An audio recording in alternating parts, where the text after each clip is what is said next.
విశ్వాసం లేనోడికి అది కనపడదు, అది అందదు.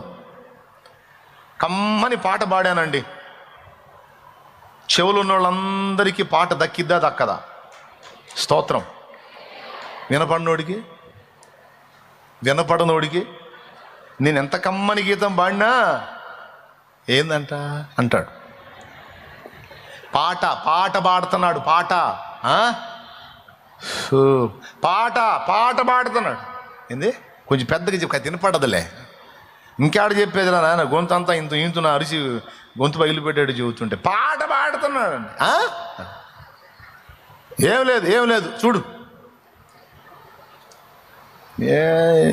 ఏం చెప్తున్నాడు చెప్పమంటే ఏం చెప్పడింది అంటే, నీకు చెప్పేటప్పుడు నేను చచ్చిపోతారా బాబా, నేను చెప్పను, నువ్వు వినట్లా నన్ను కూడా వినట్లా పక్కన చేరి అంటాడు. అంటే నేను ఎంత చక్కని గీతం పాడినా చెవులు వినబడనందున వానికి అది పాట ఉందా లేదా? పాట లేదు. వినబడనోడికి పాట లేదండి. మరి ఎవరికి ఉంది పాట? నిజంగా అసలు నేను పాడానా లేదా? ఎవరు అందుకున్నారు? చెవి గలవారు అందుకున్నారు, చెవి లేనివాడు అందుకోలేకపోయాడు. వీళ్ళు అందుకోలేనంత మాత్రాన పాట లేదా? అక్కడ ఉంది సూత్రం. అలాగే దేవుడు నీకు నాకు మనకు సిద్ధపరిచినవన్నీ అలా ఉన్నాయి. అవి లేకుండా ఏమీ లేవు, అవన్నీ ఉన్నాయి. కానీ ఎవరు అందుకుంటారు? విశ్వాసం అనే చెవి గలవాడు వింటాడు, విశ్వాసం అనే దృష్టి గలవాడు చూస్తాడు. చక్కని చిత్రం ఒకటి గీసా, చిత్రం గీసా, ఉందా లేదా? సరే వద్దండి, ఇక్కడ ఉంది.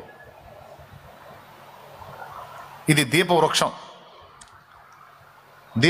ఇది ఎంతమందికి కనపడుతుంది? రైట్, సరిగ్గా చేతులు ఎత్తండి కనపడ్డోళ్ళు అందరూ.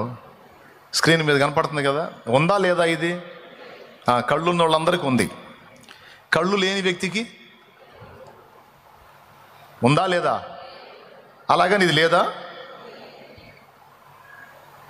విశ్వాసం అంటే అది. దేవుడు అనుగ్రహించేవన్నీ ఉన్నాయి, కానీ విశ్వాసం అనే దృష్టి కలిగిన వారు మాత్రమే వాటిని స్వతంత్రించుకుంటారు. విశ్వాసం అనే నేత్రాలు లేని వాడికి దేవునివి అందవు, అవి లేనట్టే ఉంటాయి.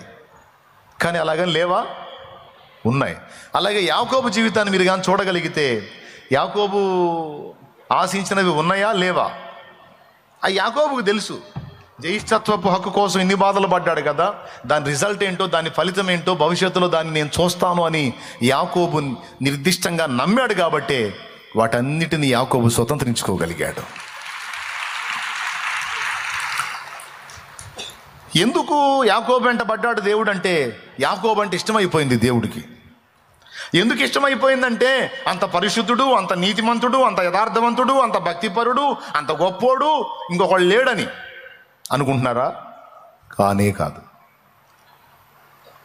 అవన్నీ సెకండు. నంబర్ 1లో ఏం చూశాడో తెలుసా? విశ్వాసము లేకుండా దేవునికి ఇష్టడై ఉండుట అసాధ్యము. హెబ్రీ పత్రిక 11:6. ఇప్పుడు యాకోబు ఎందుకు దేవునికి ఇష్టమైపోయాడు, యాకోబు వెంట ఎందుకు పడ్డాడు దేవుడు అంటే, యాకోబు విశ్వాసము దేవుణ్ణి ఆకర్షించింది. ఈరోజు నీలో, నాలో, మనలో ఉండే విశ్వాసము దేవుణ్ణి ఆకర్షించింది మన వైపుకి. విశ్వాసము గలవారంటే దేవునికి ఎంతో ఇష్టం, అవిశ్వాసులంటే అసహ్యం. కాబట్టే యాకోబు వెంట పడ్డాడు దేవుడు. యాకోబు పొందగోరినటువంటి దీవెనలన్నీ స్వతంత్రించుకున్నాడు విశ్వాసాన్ని బట్టే. కాబట్టి ఇక్కడ నేను గమనించినటువంటి మొదటి సంగతి ఏమిటంటే, యాకోబు నీతి ప్రవర్తన, పరిశుద్ధ జీవితం, ప్రార్థనా జీవితం, మోకాళ్ళ అనుభవం, యథార్థ ప్రవర్తన, నీతిగల నడవడి ఇవన్నీ కాదు. నంబర్ 1లో చూసింది ఏమిటంటే విశ్వాసం.